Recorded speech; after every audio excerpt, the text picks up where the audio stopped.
안녕하세요. 오늘은 제 책에 있는 내용 중에 덕트에 대한 그 내용을 같이 살펴보도록 하겠습니다. 덕트는 공기나 또는 공기를 매체로 하여 열수분, 가스, 분진 등을 운반하는 경로로 이용되는 통로죠. 그래서 목적이나 뭐 재질, 형상 등에 따라서 여러 가지로 분류를 좀 하고 있는데 일단 압력과 풍속에 의한 분류를 보면 덕트는 그 내부 정압에 따라서 저압 덕트하고 고압 덕트 이렇게 구별을 하고 있고요. 표준 시방서에 나와 있는 내용들이고요. 저압 덕트는 그 상용 압력이 플러스 마이너스 500파스칼, 그다음에 이제 덕트 내 그 풍속이 15메타파스칼 이내 그 정도 되는 덕트. 우리가 보통 쓰는 일반적인 덕트는 거의 다 저압 덕트에 이제 해당한다고 보시면 되고요. 요즘 이제 그 건물이 좀 커지고 하면서 그 공조기나 송풍기의 정압이 좀 높아지는 경우가 있어요. 뭐 1500파스칼, 1200파스칼 이상, 뭐 1500파스칼 이렇게 올라가는 경우가 있는데, 또 때에 따라서는 그 배기팬에 이제 필터나 이런 것들이 설치될 경우에는 덕트 쪽에 실제 걸리는 압력이 500파스칼을 넘어서는지 이 부분에 대해서 한 번쯤 이렇게 좀 확인해 볼 필요는 있습니다. 대부분의 덕트는 저희가 저압 덕트로 사용을 하고 있고요. 냉온풍 수성에 따라서는 이제 단일 덕트가 있고요. 이중 덕트가 있는데, 단일 덕트는 냉풍과 온풍을 겸용한 그런 덕트가 되겠고, 이중 덕트는 냉풍 따로 온풍 따로 각각 따로따로 보내주는 그런 덕트죠. 지금 그림에서 보시다시피 공주기에 연결된 덕트가 하나뿐이어서 여름에는 냉풍, 겨울에는 온풍을 보내주는 거고, 이중 덕트 같은 경우에는 공조기 자체가 이제 냉방용 공조기가 있고 그 난방용 공조기가 있든지, 아니면 공조기 안에 이렇게 코일이 별도로 있어서 그 냉풍 덕트, 온풍 덕트가 건물 내에 같이 따로따로 설치되는 그런 건데, 뭐 사실 이런 부분들은 거의 그 좀 저희가 찾아보기는 어렵죠. 일반적인 건물에선. 덕트 형상에 따라서는 사각 덕트가 있고 원형 덕트가 있습니다. 사각 덕트가 저희가 보통 많이 쓰는 사각형으로 생긴 거고, 이제 원형이 보통 스파이럴 덕트 많이 쓰죠. 그리고 요즘 이제 오발 덕트라고 해서 약간 타원형으로 생긴 덕트를 사용하기도 합니다. 이제 가격이 약간 비싸긴 하지만 타원형 같은 면적의 그 원형 덕트를 살짝 눌러놓음으로써 그 직경이 작아지는 효과가 있죠. 그래서 설치 면적이, 설치 높이가 줄어들기 때문에 설치 공간이, 천정석 공간이 그 많지 않은 경우에는 오발 덕트를 요즘 이제 사용하는 경우도 많이 볼 수 있고요. 재질에 의한 분류, 일반적으로 저희가 아연도 함석이라고 해서 쓰는 게 보통 아연도금 강판, GI 덕트라고 이제 줄여서 많이 하는데, 가장 많이 쓰는 일반적인 덕트는 이제 아연도금 강판이고요. 그다음 이제 아연 도금하는 그 종류에 따라서 습기가 좀 있다든지, 이제 주방이나 뭐 어떤 샤워장 이런 경우 이제 스테인리스 덕트를 쓰기도 하지만, 그런 습기나 불성가스 이런 것들이 조금 적다든지, 아니면 어떤 청정 덕트나 그 공급하는 공기의 청정도가 요구가 돼서 덕트 자체의 부식을 조금 더 줄였으면 하는 그런 그 곳에서는 갈바늄 덕트를 쓰기도 합니다. 갈바늄 덕트가 아연 도금 그 덕트는 표면이 약간 좀 도금 자체가 다르기 때문에 좀 차이가 있고요. 아연 도금에 비해서 갈바늄 덕트가 약간 조금 더 금액이 좀 비쌉니다. 일반적으로 뭐 다연 도금 강판이라고 보시면 되고요. 그다음에 이제 그 부식이 많은 그런 그 환경이라든지, 그다음에 습기가 많은 그런 데서는 이제 스테인리스 덕트를 많이 쓰고, 또 이제 습기라든지 부식성 그 가스가 이렇게 좀 심한 경우에는 스테인리스 덕트도 녹이 나거든요. 부식이 좀 심한 그런 조건에서는 차라리 이제 비금속 덕트인 PVC나 FRP 덕트를 쓰는 것이 좀 바람직하겠죠. 비금속 재질의 덕트로 PVC, FRP, ABS 덕트가 있는데, 그 FRP가 PVC보다는 재료적인 강도나 이런 부분들이 좀 좋은 편이어서 그 어떤 정압이 높다든지, 아니면 덕트 사이즈가 좀 커진다든지 할 경우에는, 또 아니면 뭐 햇빛에 조금 노출된다든지 이런 경우에는 FRP 덕트를 좀 많이 사용을 하고 있고요. 공정이나 이런 경우에 이제 어떤 뭐 탈취기라든지 이런 것과 연결이 돼서 정압이 높기 때문에 공장 같은 데서는 FRP 덕트를 좀 많이 볼 수 있고요. 우리가 일반적인 건물에서 그 어떤 정화조에 연결돼서 정화조 배기나 뭐 폐수 처리장 배기 이런 정도, 어떤 실험실의 배기 정도, 그 간단한 그 탈취기 정도 설치되는 그런 조건에서는 일반 건물에서 이제 PVC 덕트를 많이 볼 수가 있고요. ABS 덕트는 그 PVC나 뭐 FRP보다 이제 재료 자체가 이제 약간 좀 비싸고 만드는 과정 자체가 현장에서 가공하거나 이런 부분들이 좀 어려워요. 그 공장에서 어떤 틀이나 이런 걸로 찍어내야 되기 때문에 일반적인 이런 현장에서는 보기는 어렵고요. 아파트에서 그 열교환 환기 설비에 연결된 덕트로서 환기 설비용 덕트로 천정 속에 이제 납작하게 사각 형태로 해서 그 ABS 덕트는 이제 사용되는 경우가 이제 좀 많이 있습니다. 복합 덕트는 그 얇은 알루미늄 판재 사이에 보시다시피 이제 이렇게 양쪽에 얇은 음박이 있어요. 1mm도 안 되는 얇은 그 알루미늄 박판 그 중간에 우레탄 폼이라든지 피놀릭 폼이라든지 뭐 페룰 폼이라든지 이런 그 단열재를 그 충진시켜서 샌드위치 판들처럼 만든 덕트고요. 안에 들어가는 재료에 따라서 제품명들이 다양하게 이제 그 불러지고 있는데 이게 초기에는 이제 가격이 좀 많이 비쌌는데 요즘은 이제 많이 그 대중화되기도 하고 여러 경쟁업체들이 생기면서 전반적인 그 가격은 일반 아연도금 강판하고 좀 비슷한 수준이 되는 것 같아요. 이게 그 아연도금 강판처럼 가격이 떨어진다 하더라도 많이 사용을 하고 있지는 않아요. 이게 모양새는 깔끔하고 무게도 굉장히 가볍고 그 현장에서 가공하기도 편하기 때문에 사실 작업성은 굉장히 좋긴 하지만 좀 재료적인 강도가 좀 약한 부분들이 좀 있고요. 업체에서는 뭐 위에 사람이 올라가서 이렇게 밟거나 하는 그런 뭐 동영상 같은 것도 이제 올려놓고 홍보를 그렇게 하기도 하는데 실제 제가 이걸 한 2번 사용을 해보니까 이렇게 사이즈가 좀 커지면 굉장히 좀 불안해요. 위에서 사람이 이렇게 위에 올라타면 뭐 이 부분들이 이제 쉽게 풀어지기 때문에 위에 사람이 올라탔을 때 이제 추락사고의 위험 같은 것들이 좀 있거든요. 뭐 좀 그런 부분들도 있고 몇 가지 조금 랜더금 덕트에 비해서 불편한 것들이 조금 있습니다. 그래서 제가 그 부분 잠깐 좀 보여드리면 그 제 카페죠. 나의 자료 보관통에 그 올려놓은 봤던 예전에 이제 그 올려놨던 자료인데 한번 좀 같이 보시면은요. 부속은 이렇게 다양하게 이제 가공을 할 수가 있어요. 이게 알루미늄 박판이 굉장히 그 얇고 안에가 이제 우레탄품 같은 것들이 있기 때문에 뭐 칼로 쉽게 자를 수 있어서 가공하는 거는 굉장히 편리하고요. 모양도 굉장히 좀 깨끗합니다. 깨끗하고 이제 이거는 이런 판재를 가지고 테이블 위에서 모양대로 잘라서 이제 가공하고 설치하고 하는 그런 모습들인데요. 뭐 이렇게 자르는 공구들이에요. 절단 날들. 코너 부분들 같은 경우는 이렇게 이제 잘라서 접어야 되기 때문에 저런 여러 가지 이제 칼날들이 좀 있고요. 이렇게 이제 V자 홈을 내서 접는 거죠. 네 면을 접어서 그 우리 예전에 뭐 어렸을 때 뭐 이런 거 뭐 만들듯이 종이로 만들듯이 그런 형태로 만들면 되고요. 이 부분에는 이제 폰드칠을 하고 그 접혀 있는 외부 면 이제 접합 부분에는 그 은박 테이프로 마감을 하고요. 이렇게 그 프렌지가 있어요. 프렌지가 업체들마다 뭐 약간 다르긴 하지만 그 홈이 있습니다. 홈이.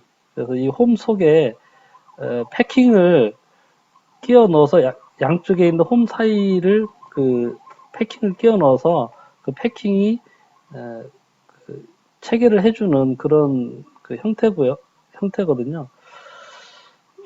엘보 제작한 건데요. 여기 보면 이제 본드 칠한 게 보이죠. 본드를 칠해서 이런 그 이은 부분들을 이제 접합을 하고요.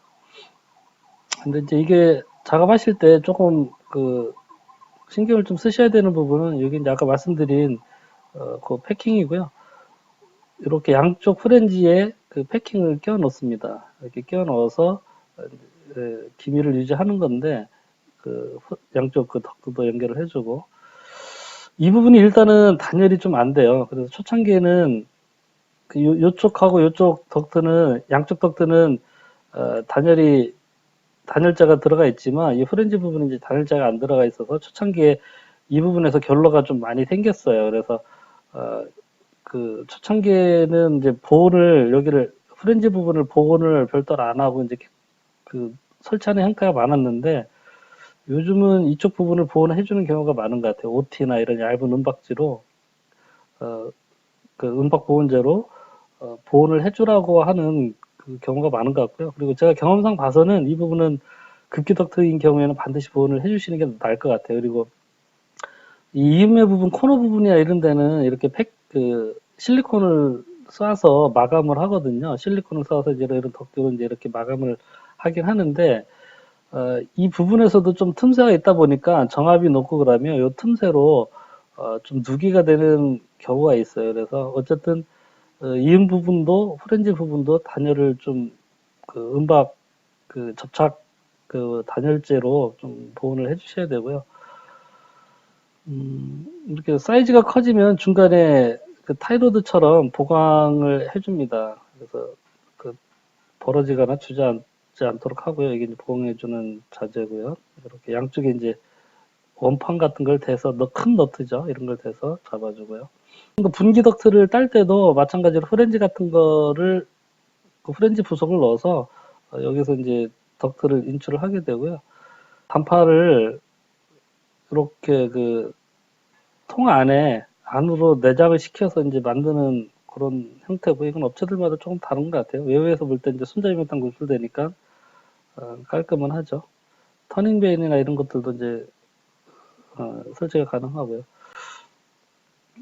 어쨌든 뭐 제일 큰 부분은 재료적인 강도가 좀 약하다는 거예요. 알루미늄 판이 그 0.1mm도 안 되죠. 0.1mm 미만으로 0.08mm 정도 보통 업체들이 그렇게 많이 쓰는 것 같아요. 판재 자체가 얇기 때문에 스테인리스 판도 견디지 못하는 그런 환경이면 스테인리스 덕트를 써야 되는 그런 환경이면 부적절하다고 봐야죠. 초창기에 이게 이제 뭐 화장실이라든지 정화조 덕트 이런데 뭐 적합하다고 이제 업체에서 많이 이야기를 했거든요. 이 표면이 또 코팅이 이제 얇은 그 비닐 같은 걸로 코팅이 돼 있는 경우도 있어요. 업체에 따라서. 그래서 그렇게 많이 홍보를 했는데 어쨌든 이 가공하는 면들 이런 부분들은 다 그 코팅이나 이런 부분들이 이제 손상이 되고 이러기 때문에 그 습기가 많거나 부식성 환경이 있는 그 재료적인 강도 그다음에 뭐 그런 부분들이 필요한 경우에는 어쨌든 좀 적절하지 않다 그렇게 생각을 합니다. 이게 이제 업체에 나와 있는 뭐 설명 자료인데요. 뭐 내용들 보시면 이제 같은 맥락이고 여기도 보면 이제 업체에서 프린지 부분에 단열재를 해주라고 이렇게 되어 있죠. 코너 부분 코킹 물론 이제 다 잘 해주셔야 되고요. 플렉시블 덕트는 그 디퓨저를 연결하기 위한 그 용도로 많이 사용을 하고 있죠. 그거 아니고서는 뭐 이제 가설용이나 이렇게 사용을 하는데 어쨌든 이렇게 주름이 져 있기 때문에 이 안에 강선이 들어가 있지만 주름이 져 있어서 그 길게 사용하는 거는 이제 적절하지 않고요. 그 안에 마찰 저항이 많이 걸리니까 그 정압이 높을 경우에도 또 적절하지 않고요. 사용할 때 이제 주의사항은 그 소방 재현용으로 사용한다든지 아니면 주방같이 그 배기가스 온도가 높을 경우에는 고온용 플렉시블로 사용하셔야 된다는 거 좀 참고해서 이렇게 하셔야 될 것 같고, 섬유 덕트가 있습니다. 이런 그 천 같은 재질로 만든 덕트가 그 안에 그 바람을 불어 넣으면 이 섬유 덕트가 이제 팡팡하게 이렇게 펴지면서 이 표면에 이 섬유 자체가 이제 투기가 많이 되는 그런 형태로 된 것도 있고 어떤 것들은 또 이 밑에 촘촘하게 동그란 구멍들이 쭉 뚫려져 있어요. 그래서 거기서 이제 바람이 나온다든지 이것도 이제 그 천의 형태에 따라서 뭐 한두 가지 이제 형태들이 있는데 어쨌든 이것도 이제 내구성이 좀 약하고 직선 형태를 적정하고 이제 부속도 이제 나와 있긴 해요. 하지만 뭐 관로가 복잡하다든지 아니면 이제 풍량이 크고 가면서 분기되는 덕트들 가면서 자꾸 사이즈를 줄여줘야 된다든지 뭐 이런 그 일반적인 덕트 형태에서는 좀 다양하게 적용하기 좀 어려워서 이렇게 이제 단순한 구조 그런 형태로 이제 많이 사용하는 경우가 있는데, 뭐, 어쨌든 노출이 돼서 사용해야 되기 때문에 미관상 문제나 여러 가지 이런 것들로 인해서 사용하는 사례는 아주 적습니다. 뭐 공장이라든지 이런 대형 그 창고나 마트 이런 경우 아니고서는 일반적인 건물에서는 좀 보기는 어렵고요. 뭐 용도의 분류는 그렇고, 그 덕트가 이제 두께가 있는데 일반적인 아연도 그 각행 덕트 같은 경우 덕트의 장변 그 가로 세로 중에 이제 긴 쪽이죠. 긴 쪽의 길이에 따라서 덕트 판의 두께가 있고요. 그 일반적으로 우리가 쓰는 이제 저압 덕트에서는 장변의 길이가 450 이하일 때는 그 0.5T짜리 아연동 강판을 사용하는 거고 이건 두께에 따라서 덕트 폭에 따라서 이렇게 사용하고요.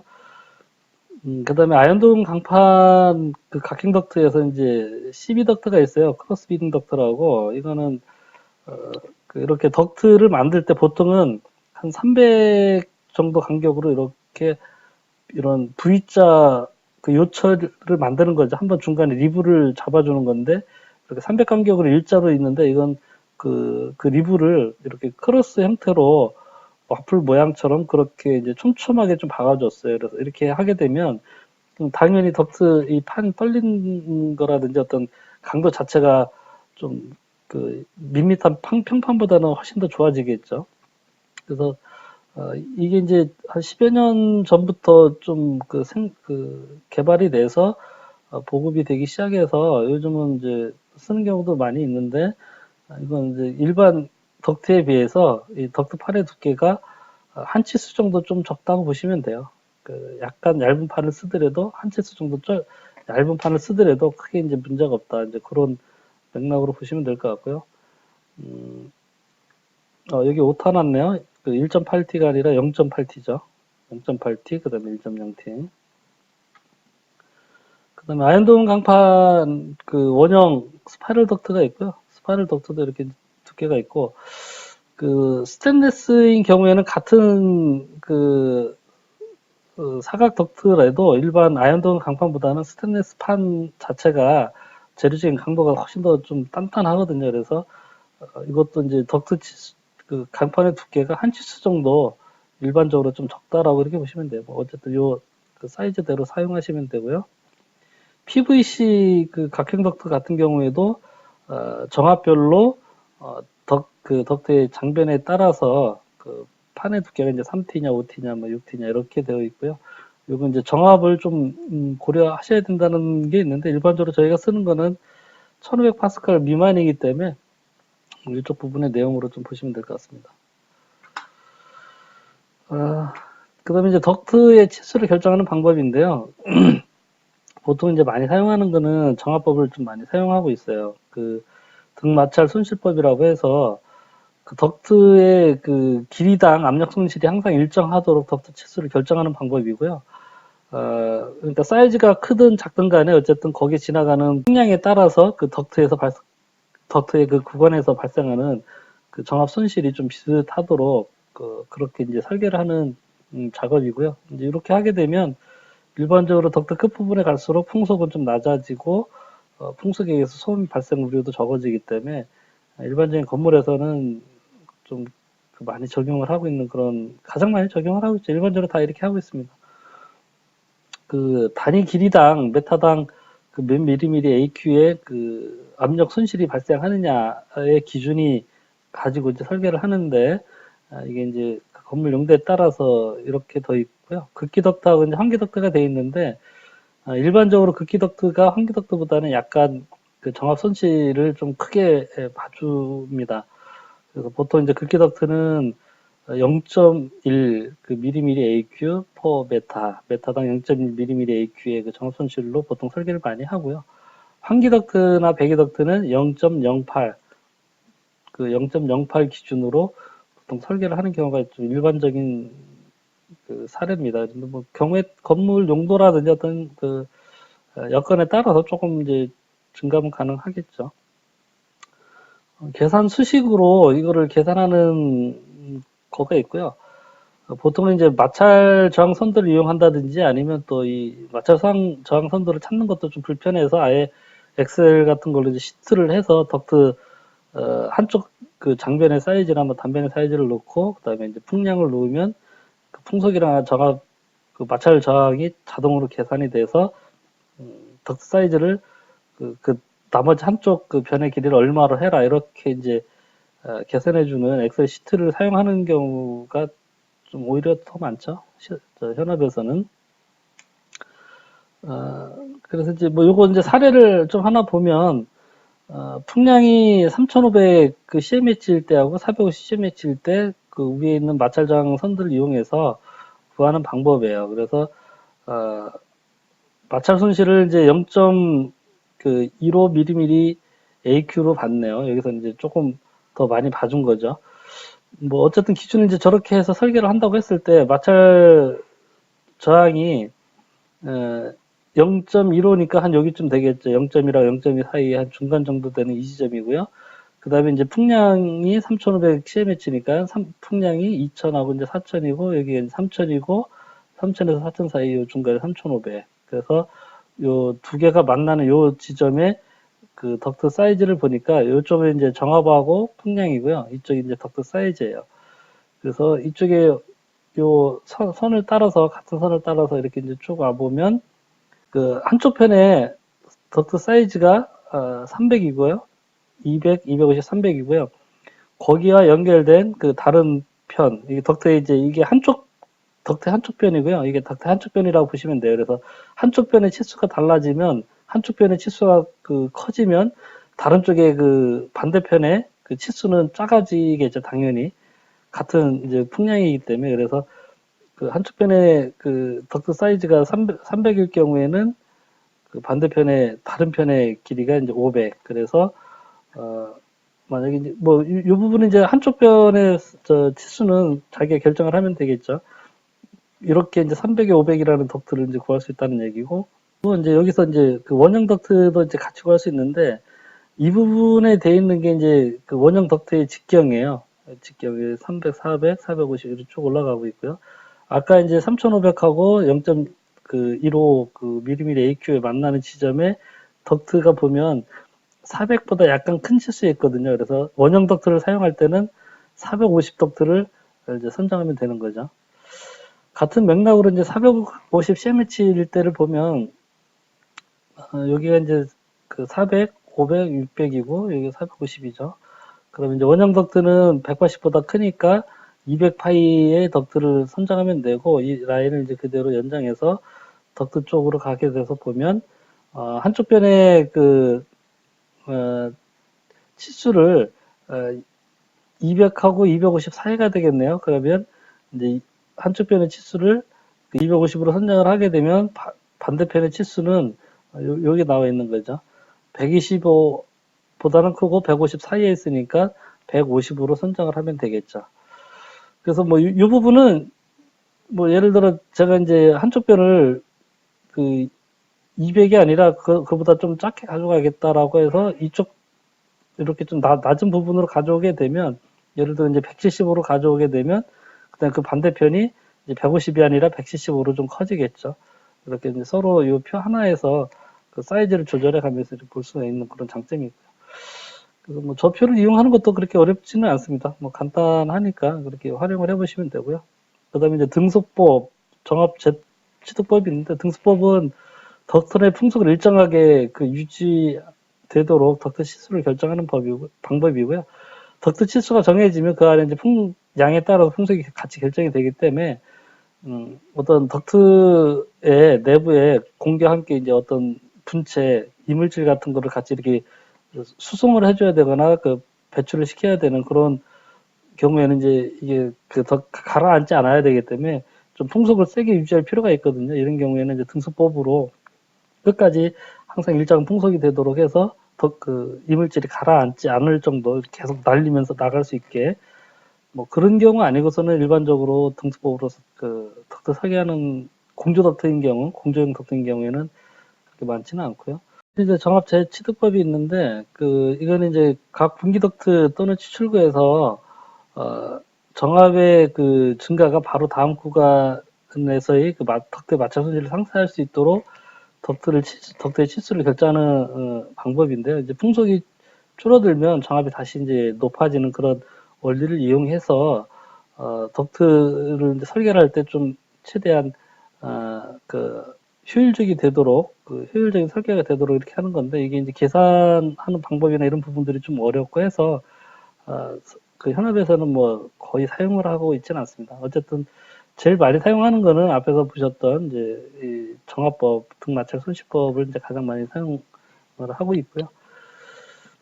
덕트 치수를 결정할 때 이제 유의하실 사항은 대부분 그 특별한 사유가 없으면 이제 저속 덕트로 설계를 하고 있고, 덕트를 이제 정방형으로 그 설계를 하시는 게 이제 가장 이상적이지만 실제는 그렇게 하기는 어렵죠. 약간 좀 납작하게 직사각형으로 해서 그 설치 높이를 최대한 줄여야 건물의 층고를 줄일 수 있기 때문에 그 직사각형으로 많이 하는데 가로 세로의 그 종행비가 4 정도 하시면 제일 뭐 무난하고요. 4에서 6 정도. 그다음에 이제 8 이상은 가져가면 너무 납작해져서 그 어떤 소음이라든지 마찰장이 너무 커지기 때문에 그리고 또 어쨌든 덕트를 누르면 누를수록 그 덕트의 면적이 표면적이 넓어져요. 어쨌든 마찰장이 커지면서 덕 사이즈를 좀 커지게 해야만 그 마찰 손실이 늘어나는 부분들을 상쇄할 수가 있어서 그만큼 더 덕트 치수를 키워야 되기 때문에 어쨌든 누르면 누를수록 시공비가 증가하고 또 마찰 저항이 이제 같은 조건이면 마찰 저항이 커져서 마찰 저항이 커지면 송풍기의 정압을 높여줘야 되고 그럼 송풍기 회전수를 높여주거나 더 큰 모터를 사용해야 되기 때문에 운전비가 증가하겠죠.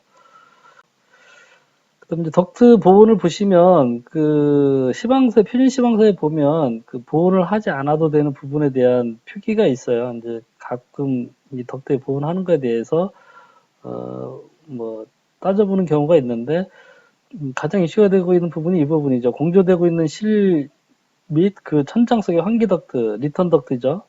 그 리턴 덕트를 서플라이 덕트, 극기 덕트는 당연히 이제 보온을 해야 된다고 보는데 리턴 덕트를 보온을 하느냐 마느냐 이런 부분이 있는데 표준 시방서의 내용이에요. 그래서 리턴 덕트는 그 공조되고 있는 실이라면 어쨌든 그 실 내부나 천정 속 안에 그 공기 온도가 거의 크게 이제 많이 차이가 나지 않기 때문에 열손실이 많지 않다라고 봐서 그 환기 덕트는 보온을 하지 않아도 된다 뭐 이렇게 되어 있고요. 보온 효과가 있는 그 흡음재가 들어가 있는 소음기라든지 흡음 닥트, 챔버 이런 것들을 당연히 안 해도 상관은 없겠죠. 그다음에 이제 단순 환기용 배기 덕트, 그 배기 덕트라든지 환기 덕트 뭐 이런 것들도 당연히 이제 보온을 안 하고요. 어차피 밖으로 이제 버리는 거니까 그렇죠.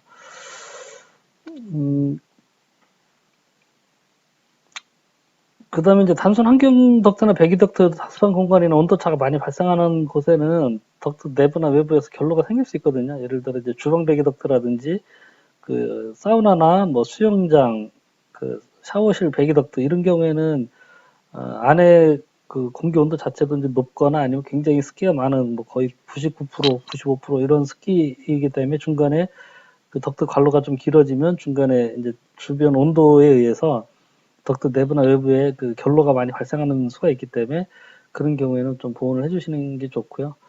일반적인 보온재는 그 발포 폴리에틸렌 보온판, 흔히 말하는 아티론 보온판이죠. 그거를 많이 사용하고 있고 요즘 이제 고무 발포 보온재, 검은색으로 된 고무 발포 보온재도 이제 사용하고 있는데 뭐 요즘 이제 가격도 많이 좀 떨어진 것 같아요. 그리고 덕트의 그 방음과 방진이고요. 그 덕트 계통에서는 주로 이제 송풍기나 치출구 쪽에서 소음이 많이 발생하는데 소음을 줄이기 위해서 이런 소음기 사각으로 된 뭐 원형으로 된 소음기도 있습니다만은 사각으로 된 그 덕트 통 안에 중간에 이제 흡음재가 들어가 있는 미네랄울이나 그라스울 또는 뭐 요즘 그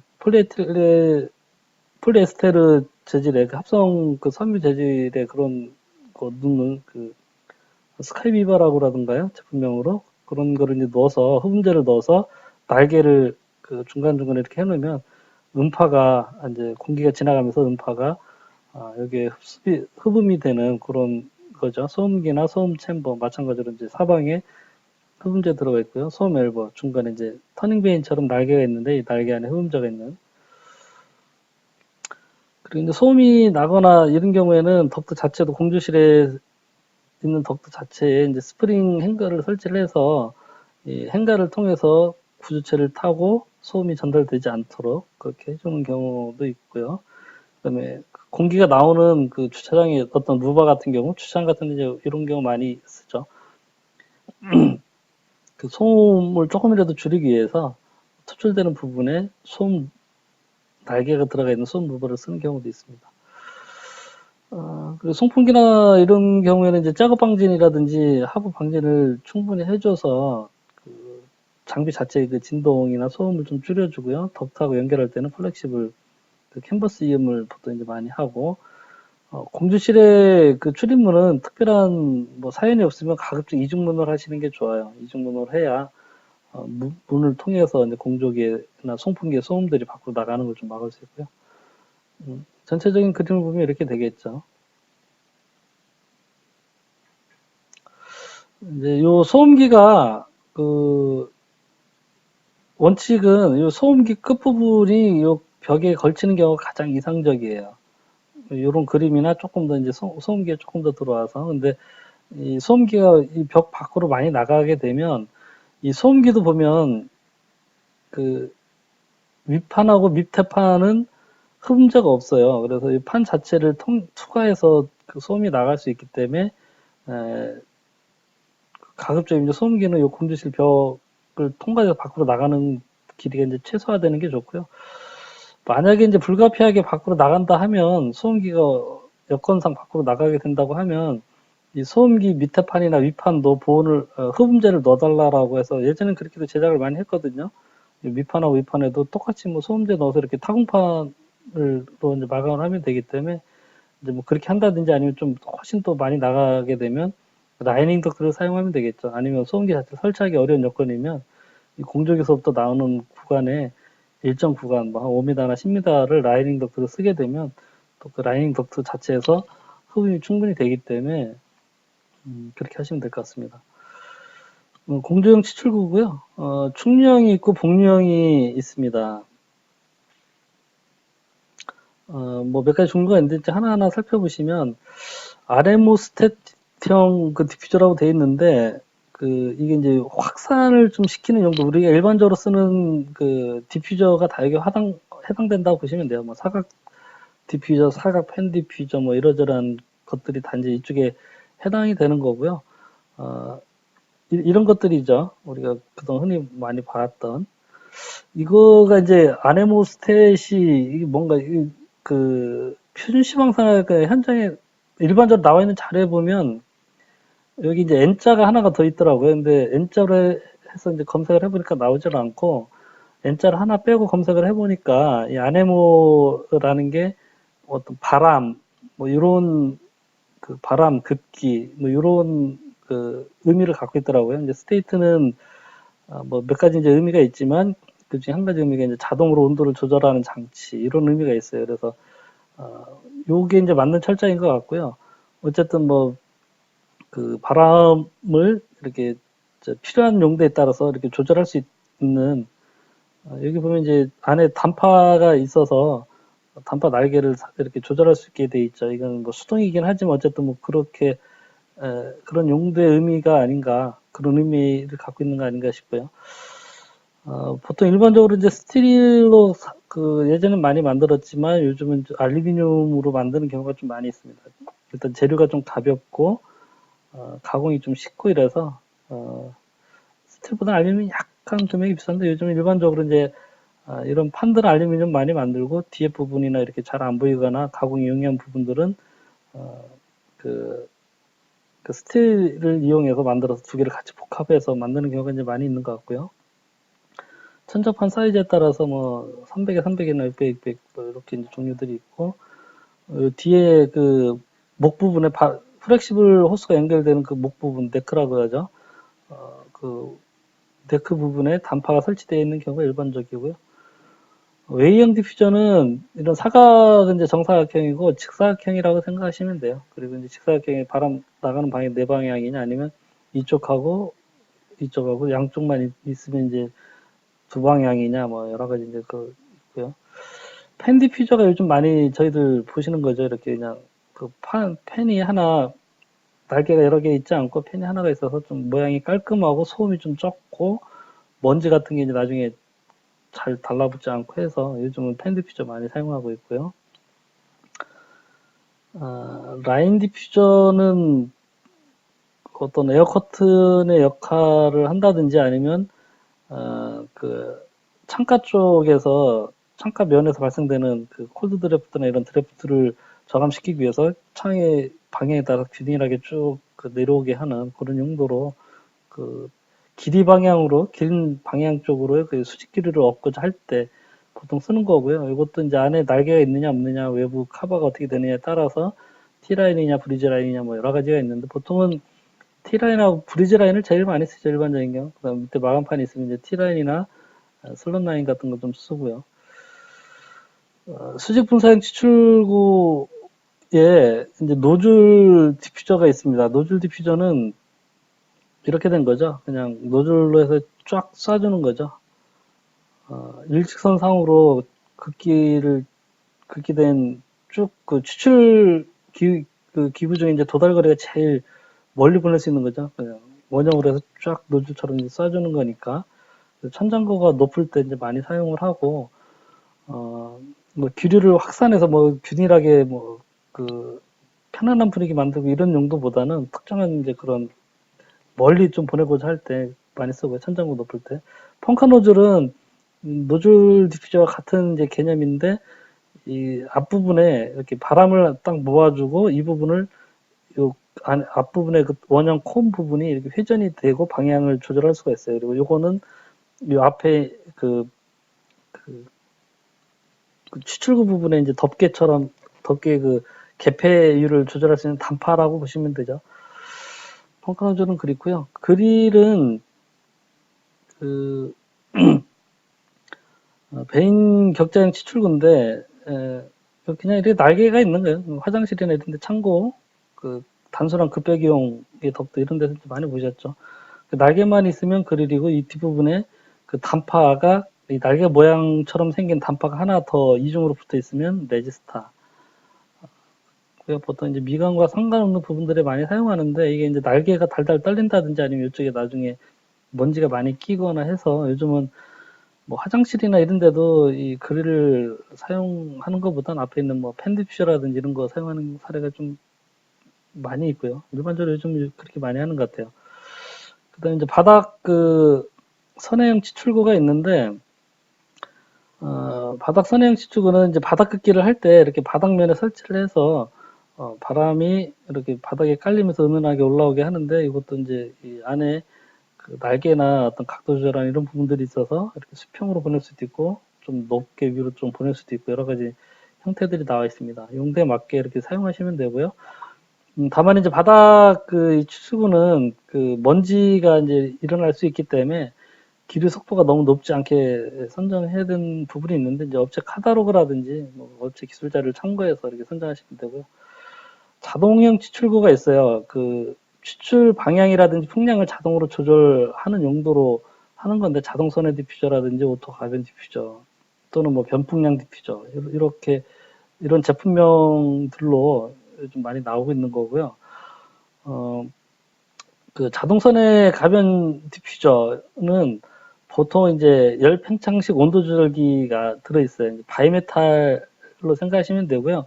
어떤 피스톤 같은 거 안에 그 왁스라든지 파라핀 같은 게 들어가 있어서 이게 이제 그 바람이 극기나 환기가 바람이 지나가면서 그 온도에 의해서 이게 줄어들거나 늘어나거나 해서 거기에 축에 그거를 그 디퓨저의 그 날개 축 단파 축에 연결을 해서 각도나 개폐율을 조절하게끔 이렇게 돼 있는 거고 보시면 이제 이런 겁니다. 이렇게 이 부분이 그 아까 그 파라핀 왁스나 뭐 이런 그 열동식 그 부분이 이제 구동 부분이 되는 거죠. 이 부분이 이제 바람에 지나가는 공기에 의해서 온도에 의해서 신축 팽창을 하게 되면 그 축이 연결돼서 이 디퓨저에 있는 날개의 각도나 단파의 각도를 조절하는 거고요. 저거 대신에 그 열팽창식 오도 조절기 대신에 전동 구동기나 온도 센서가 설치된 경우도 있고요. 그래서 이거 용도는 이렇게 냉방이나 난방일 때 그 추출기구 기류를 바꿔주는 거예요. 냉방일 경우에는 어차피 바닥에 쭉 깔아 앉아야 되니까 넓게 확산을 시켜서 바닥에 이렇게 가라앉도록 해주는 거고, 난방일 때는 저렇게 해놓으면 밑에까지 뜨거운 바람이 온풍이 내려오지 않겠죠. 그래서 각도를 좀 이렇게 세게 급격하게 잡아서 추출 기류가 바로 바닥까지 쭉 내려올 수 있도록 이렇게 해주는 거고요.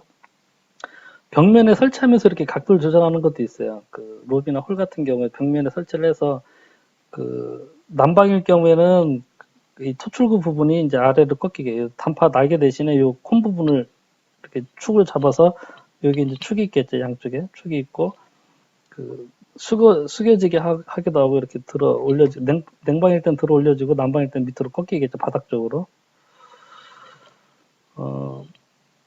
그 다음에 이제 변풍량 디퓨저가 있는데, 변풍량 디퓨저는 위에 거하고는 약간 조금은 달라요. 이것도 이제, 이 밖에 이제 디퓨저 본체가 있고, 밑에, 이제 판넬이 있는데, 요 속에 요런 온도 조절기가 두 개가 붙어 있어요. 난방용이 있고, 냉방용이 있고, 그래서 실내 공기 온도나 투출되는 공기 온도에 의해서 이것도 이제 설정이 가능하게 돼 있어요. 이렇게 돌려서 설정이 가능하게 돼 있는데, 어쨌든 이 디퓨저가 이제 다른 것과는 좀 다른 것은 실내 공기를 일부를 실내 대부분의 공기는 이제 이렇게 추출되는 극기와 함께 혼합이 돼서 실내로 이렇게 나가지만 그 공기 중에 일부가 이 조정 판넬 안으로 들어와서 요 극기에 요 틈이 있어요. 그래서 여기서 극기랑 같이 혼합이 돼서 이렇게 나가게끔 이렇게 돼 있는데, 요 이유는 요 온도 조절기가 실내 온도를 감지를 해야 되기 때문에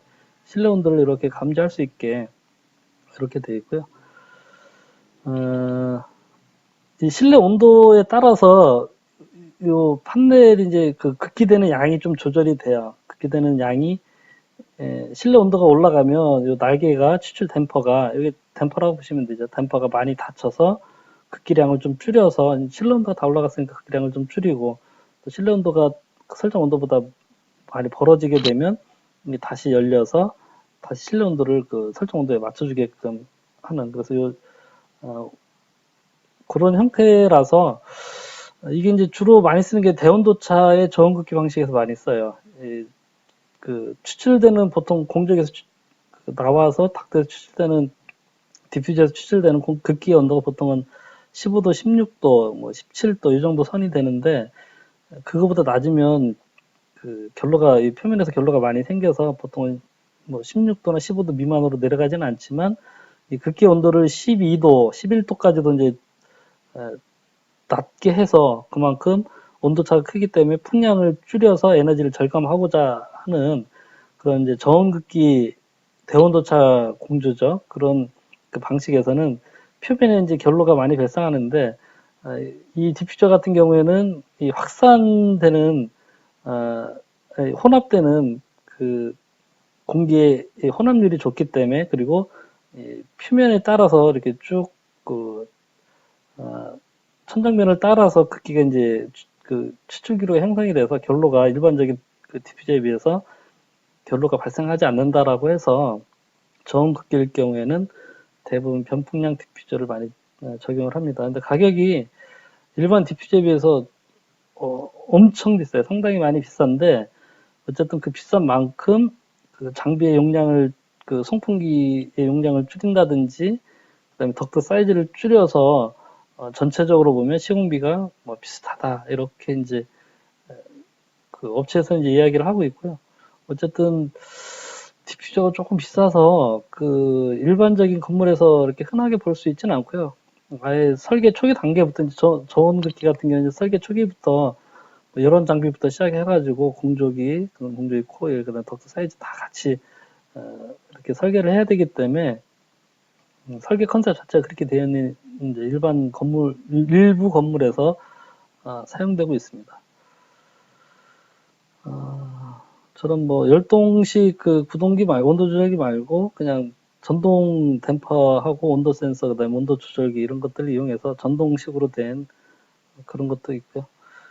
그다음에 이제 추출구의 특성인데 확산거리나 뭐 도달거리 이런 것들이 있어요. 일단 뭐 유인비는 주변의 공기를 끌어들여서 혼합시키면서 기류를 형성하는 비율. 그래서 유인비가 크면 클수록 실내 공기와 혼합이 잘 되고 이런 거라고 보면 되겠죠. 그다음에 추출기류의 속도가 0.5mps 정도 되는 거리를 이제 그 최소 도달 거리 또는 최소 확산 반경이라고 얘기를 하고, 기류 속도가 0.25mps 정도가 되는 거리를 최대 확산 반경 또는 최대 도달 거리라고 하는데, 뭐 의미는 뭐 그렇게 보시면 될 것 같아요. 0.25mps 정도 되는 바람이 살살 이렇게 불 정도 되면 뭔가 이렇게 극기가 되고 있구나, 우리가 이제 체감적으로 좀 느낄 정도 수준이 된다는 것이고요. 0.25mps보다 더 낮은 풍속으로 기류가 이렇게 지나가게 되면 이제 사람이 잘 바람이 부는 거나 어떤 쾌감을 느끼기 좀 어렵다라는 얘기고요. 0.5mps 이상이 되면 좀 불쾌감을 느낄 수 있다는 거예요. 너무 바람이 세서 좀 춥거나 덥거나 할 수도 있고, 또 약간 그 기류가 바람이 좀 불쾌하게 느껴질 수도 있고 해서, 어쨌든 0.5mps보다는 좀 풍속을 낮게끔 가져가도록 디퓨저를 좀 떨어뜨려줘라. 최소한 그 정도보다는 더 떨어뜨려주는 게 좋다. 그런 의미로 보시면 돼요. 그래서 어쨌든 0.5mps에서 2.5mps 이내에 기류가 형성이 되도록 디퓨저는 그렇게 이제 설치 위치를 잡는 것이 제일 무난하고요. 디퓨저의 사이즈라든지 뭐 내용들 보시면 이제 그런 그 내용들이고요.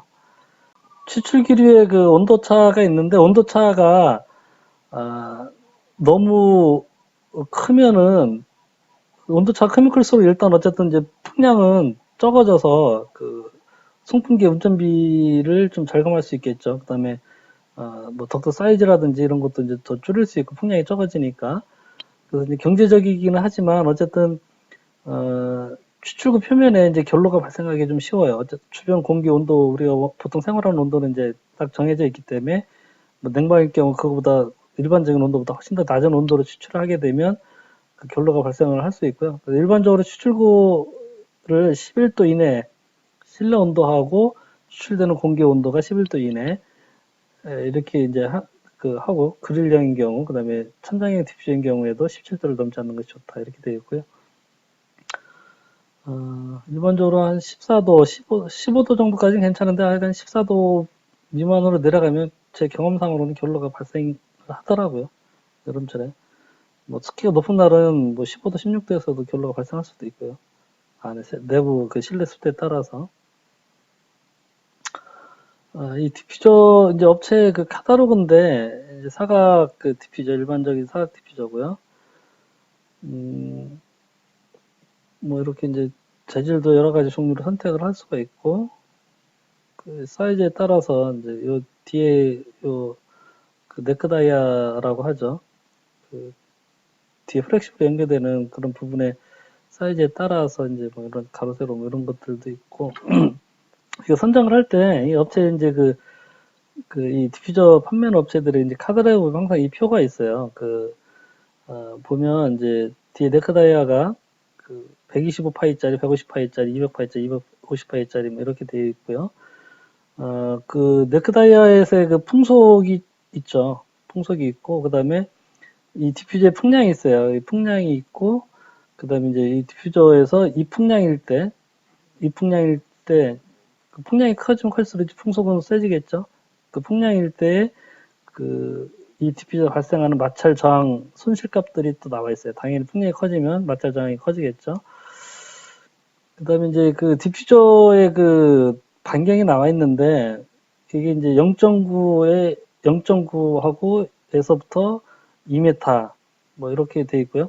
풍량이 커지면 커질수록 그 반경이 이제 좀 커지는데, 이게 0.9에서 2m, 이게 뭐냐면 아까 이제 앞에서 봤던 그 급기의 도달 거리 관련해서 그 풍속이 0.5mps냐 0.25mps냐에 따른 그 거리예요. 그러니까 0.5mps인 125파이짜리 이 디퓨저를 가지고 예를 들어 이제 140 cmH의 그 급기 용도로 사용할 때 0.5mps의 그 도달 거리가 나오는 거리가 반경이 0.9m고 0.25mps의 그 기류가 발생되는 지점은 반경은 약 2m 정도 된다. 그래서 이 안에 그 도달 거리를 갖고 있다라는 걸 이제 표에 다 이렇게 설명을 해놓고 있는 거고요. 그때 또 이제 이 덕트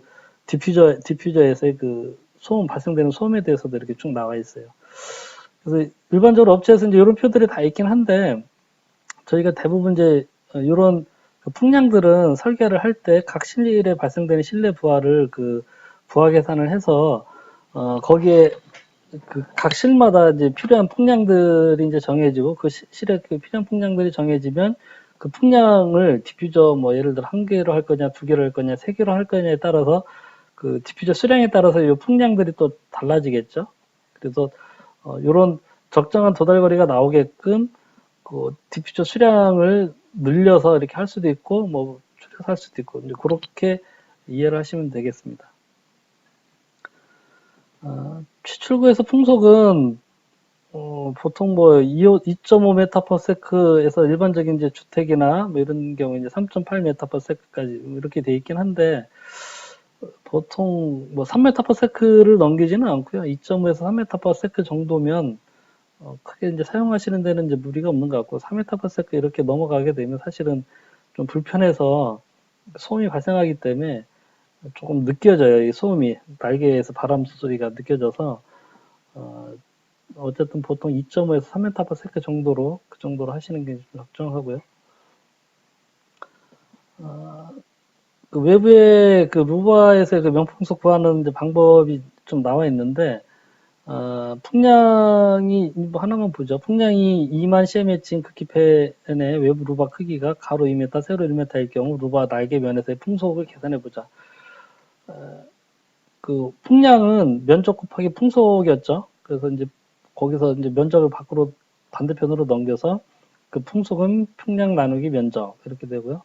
풍량이 2만 세제곱미터 per hour고 면적이 1m, 2m인데 가로 세로 1m인데 이게 이제 개구율이 있어요. 보통 루버 개구율이 뭐 40%에서 60%까지 그게 또 뭐 급기냐 그 100이냐에 따라서 좀 다르긴 하지만 통상적으로 보면 50%를 좀 넘지를 않는 것 같아요. 루버 나오는 제품들이.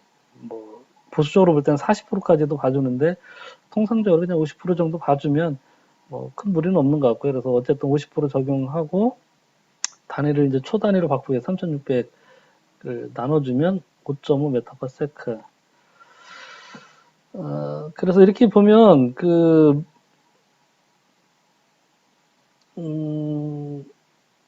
추출구의 추출 규례의 그 풍속이 5.5 메타파세크 같으면 좀 큰 편이에요. 그 외부 루바 같은 경우에서도 3에서 4 메타파세크를 넘어서면 조금 소음이 생겨요. 극기 같은 경우에는 이제 외기를 빨아당겨서 공조기로 연결해주는 외기도입 루바인 경우에는 4 메타파세크 정도 되면 이제 휘파람 소리 같은 게 좀 나고 그래서 보통은 3에서 3.5 정도 해주면 좋고요.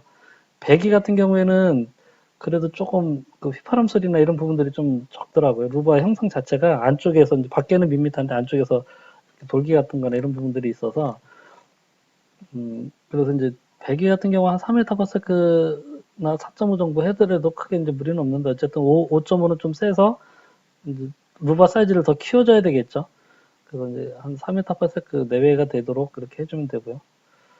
그다음 이제 댐퍼가 있는 댐퍼는 용도에 따라서 뭐 일반적으로 이제 풍량을 조절하는 용도를 많이 쓰는데 용도 여러 가지 용도에 따라 쓰죠. 그 풍량 조절 단파 우리 흔히 제일 많이 보는 거죠. 볼륨 단파라고 해서 단파 안에 그 날개가 있고 날개 연결된 축에 핸들이 그 되어 있어서 날개 각도를 조절해서 그 통과되는 그 풍량을 제어하는 조절하는 그런 그 단파고요.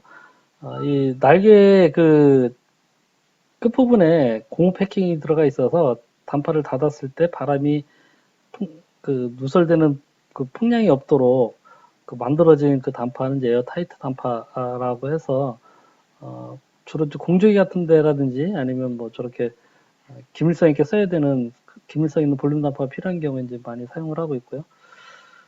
전동 단파는 그런 볼륨 단파에 전동 구동기가 달려 있는 거고요. 이게 이제 때에 따라서는 압축 공기를 이용한 그 구동기가 설치되는 경우도 있고요. 공장이나 아니면 좀 보다 큰 힘이 필요한 경우.